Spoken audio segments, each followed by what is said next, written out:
విష్ణుం జ్వలంతం సర్వతోముఖం నరసింహం భీషణం భద్రం మృత్యునమామ్యహం. శ్రీ వీర్పు లక్ష్మీ నరసింహస్వామి యొక్క బ్రహ్మోత్సవాలు పూర్వము 800 సంవత్సరాలకు పూర్వం శ్రీ లక్ష్మీ నరసింహస్వామి యొక్క క్షేత్రం ఇది. పెద్దకొండపై వెలిశారు. అక్కడి నుంచి భక్తుల కోరిక మేరకు స్వామివారు ఇక్కడ వెలిసిన యొక్క చరిత్ర ఆధారాలు ఉన్నాయి. మా యొక్క వంశీయులైన వారు నమ్మాచార్యులు గారు వారికి స్వామివారు స్వప్నంలో కనిపించి నేను ఇక్కడ వెలుస్తున్నాను అని చెప్పడం వలన ఆయన వచ్చి ఈ కొండంత వెతికి చూడగానే బాలుని రూపంలో స్వామివారు అగుపడ్డారు. అది మాఘమాసం. ఇదే మాసంలో అగుపడడం వలన ప్రతి సంవత్సరం ఇదే మాసం లోపల బ్రహ్మోత్సవాలు అత్యంత వైభవంగా జరుగుతున్నాయి. ఈ బ్రహ్మోత్సవాల లోపల భాగంగా స్వామివారి యొక్క 10 రోజులు అత్యంత వైభవంగా బ్రహ్మోత్సవాలు జరుగుతాయి.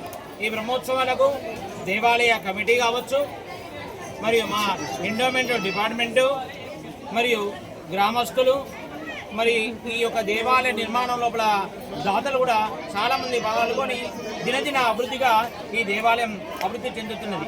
ఈ దేవాలయం ఈ సంవత్సరం ఈ జైత్యాల జిల్లా బీర్పూర్ మండల్ బీర్పూర్ గ్రామం లోపల శ్రీ లక్ష్మీనరసింహస్వామి యొక్క క్షేత్రం 28/1/2026 బుధవారం రోజు నాడు స్వామివారు కొండపైకి వచ్చారు.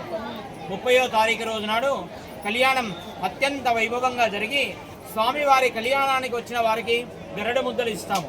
అది సంతానం కోసము, ఆరోగ్యం కోసము ఆ గరడ ముద్దలు ప్రతి సంవత్సరము ఆ యొక్క స్వామివారి కళ్యాణం రోజు నాడే ఇవ్వడం జరుగుతుంది.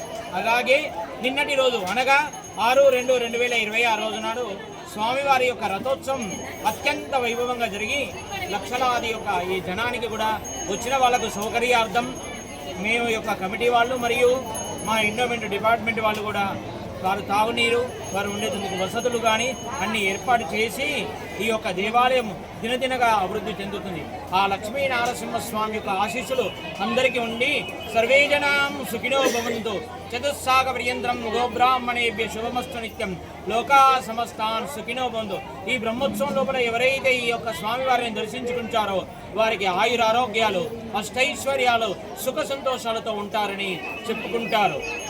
ఉగ్రం వీరం మహావిష్ణుం జ్వలంతం సర్వతోముఖం నరసింహం భీషణం భద్రం మృత్యునమామ్యహం. ఓం నమో నారసింహాయ నమః.